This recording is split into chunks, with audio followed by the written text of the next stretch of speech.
surprised if my boy NesTea just goes straight for that. I would like to see that. I like that NesTea does the crazy stuff. I'm impressed that he gets this far in an open bracket doing the crazy stuff. That shows the real passion. It's like I don't need to do the standard builds and play boring games. I can just do absolute, crazy stuff. Absolutely. And we're gonna have our hero, but not the hero. Not the hero we need, just the one we deserve. It's my hero. He's the creator of the universe from formerly of. Is he still an Incredible Miracle? His tag says so, but I don't think he is. I don't know if he's really affiliated with the team much anymore. Yeah. But Either way, we're in the game, and it is the fantabulous. Yeah, we're NesTea. Yeah. Well, you'll see him soon. We promise. You'll see him soon. He won't. He's not gonna hide. He can't lift his hatchery off.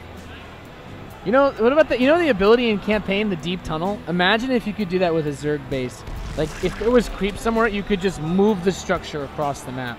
Yeah, and look at this. NesTea is going for a very early scout once again. He could be looking for the same thing, or actually he's looking for proxies first, but I think he'll go somewhere else.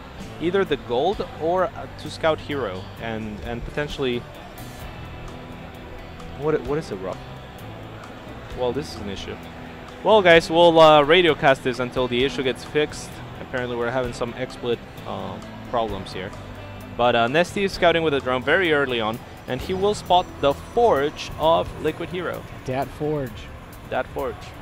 So HerO, of course, is somebody that, if you give him an opportunity to cannon rush the crap out of you, he's going to take it. And if you aren't, godlike, he'll probably kill you with it. So pool first makes a lot of sense from NesTea. I'm not really surprised, but I like that HerO actually checked NesTea's gold with his probe too. He wants to make sure that he's not getting away with any shenanigans. But is NesTea? Yes. This drone is on HerO's gold. Oh yes, it is. Is he gonna?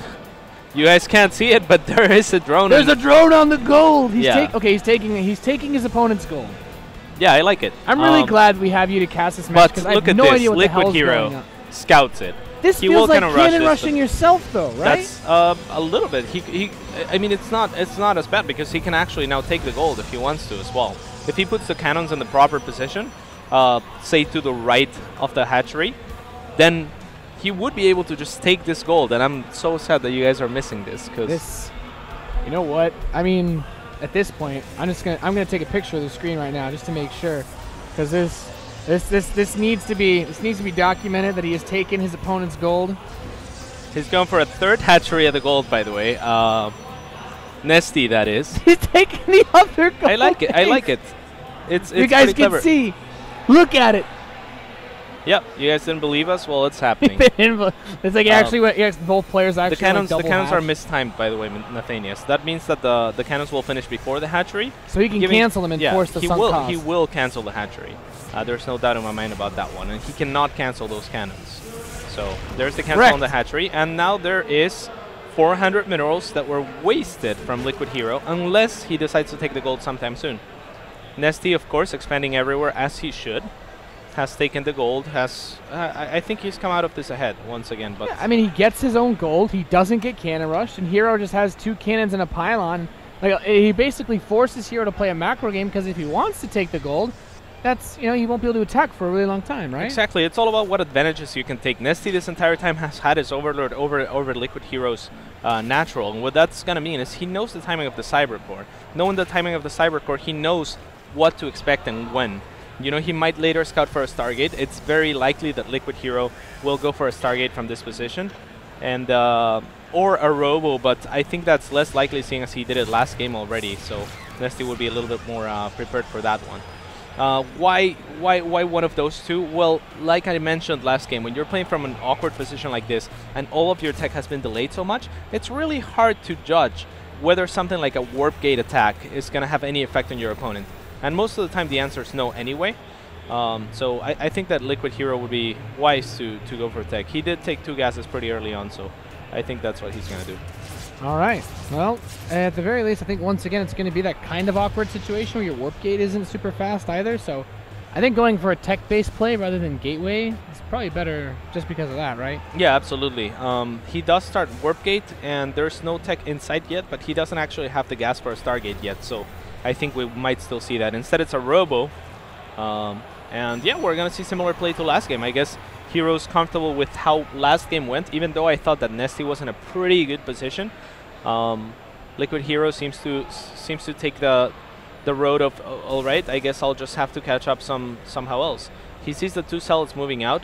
It makes NesTea make 8 links. That's a proper response. He's not overreacting. And he's taking his gas as well. So I would really like to see Hydras from NesTea this game. Yeah, that'd be cool. I always like to see Hydralisks.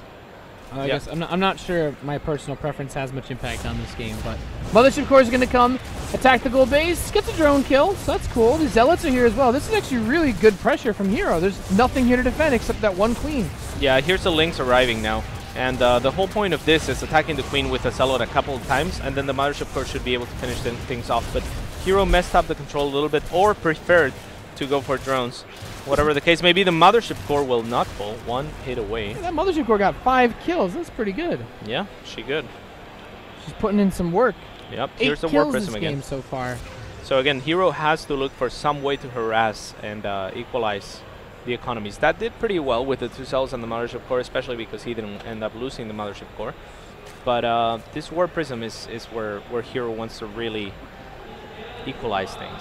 So how about this lair timing though? Is the late tech going to be an issue again for NesTea, or like I guess I really like War Prisms on this map because it's easy to bounce between the gold and the main base. But does he have the tech he needs? Because his Zergling speed only just started too. Yeah, it's a little bit hard to say. There's 2 sentries once again, so I think we'll see the same kind of sneak attack from HerO. Is he going to warp in at gold and pick him up? Did he pick up any more units? Nope, he did not. Yeah, so it's just going to be the 2 sentries and be annoying at the mineral line, at any mineral line really of NesTea. So NesTea's overlords have spotted this though. I assume the slow lings will try to go back to same his exact main transition, base. By the way. Yeah, the double Stargate in the robotics bay. So it's going to be, I guess, another Colossus with some Immortals and a lot of Phoenix and maybe a few Void Rays. Yeah, it really seems like HerO liked his response last game. It seems like he's like, okay, I'm in a similar position, maybe a little bit better even than he was last game, but goes for the same thing. And he's going to pick up this queen. That was really good for Seals. Those Zealots get a nice hug on the queen, picked off.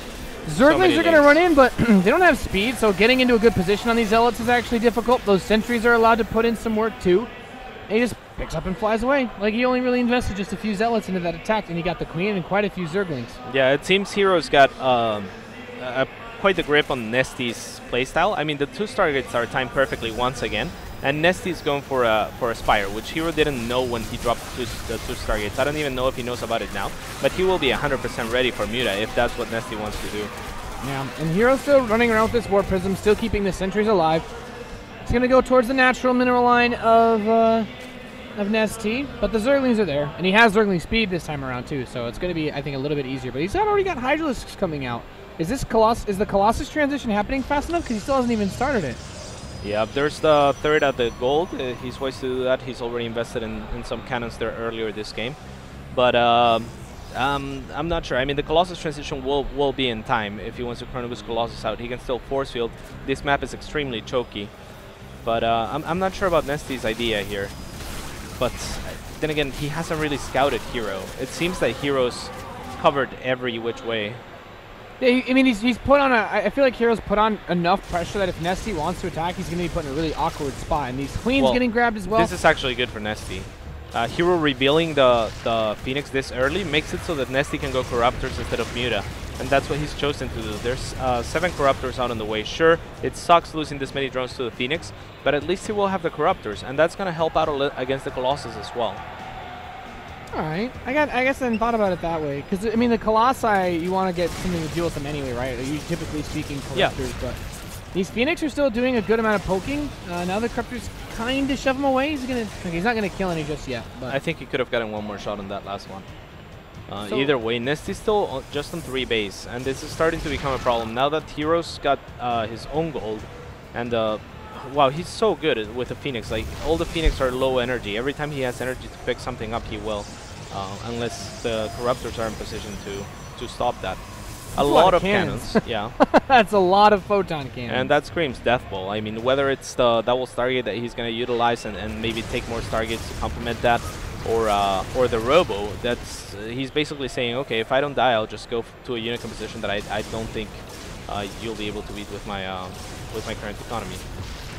All right, well, this has been pretty interesting. Just the amount of harass. Like, NesTea really hasn't had any opportunities to throw any more punches at HerO, but like, is there a point in time where NesTea can attack you? Like, can you attack this setup? I don't think so, to be honest. I mean, he's still just on 3 base. Sure, one of them is the gold, but HerO also has a gold of his own. I think at this point, the wisest thing that NesTea could potentially do is switch into Swarmhost, as this is a pretty good turtle Swarmhost map. And Swarmhost play is going to be pretty good against this sort of double Stargate play. Going for just a standard Hydra Roach Corruptor, I don't think I mean, Wings of Liberty proved that, you know, it didn't really work against this sort of death pool, Nathaniel. No, I have to agree there. There's a reason it's not super popular. And those Void Rays are also just so good against the Corruptors too. He can't, and he can't even go into Mutalisk because there's so many Phoenix and there's still the Stargates on the map. Yeah, I'm really wondering, like, what does NesTea do? He's banked up a lot of gas. Is he gonna go for a push and then try to switch into Mutas? I don't know, man. I think that NesTea or HerO has a better grip on NesTea's playstyle than NesTea does on HerO's. Because if NesTea knew what HerO did last game and HerO has done the exact same thing, I think that he could have abused that and hit a timing before those tech structures came in handy. Because double Stargate, Robo, and the Colossus Den thing, that's a lot of tech. Yeah, really it's like his first Colossus was really late relative to when the robotics bay was started. Like, he couldn't afford to get the Phoenix and the Colossus in Colossus range all at once, but now he's got everything. He still doesn't have Colossus range though, which I think is going to make things a bit tricky against the Hydralisks, because now they have the same range, so he can't really kite or abuse position, I don't think, anymore. Yeah, absolutely. NesTea, he's going to probably be looking to take an engagement out in the middle of the map if possible.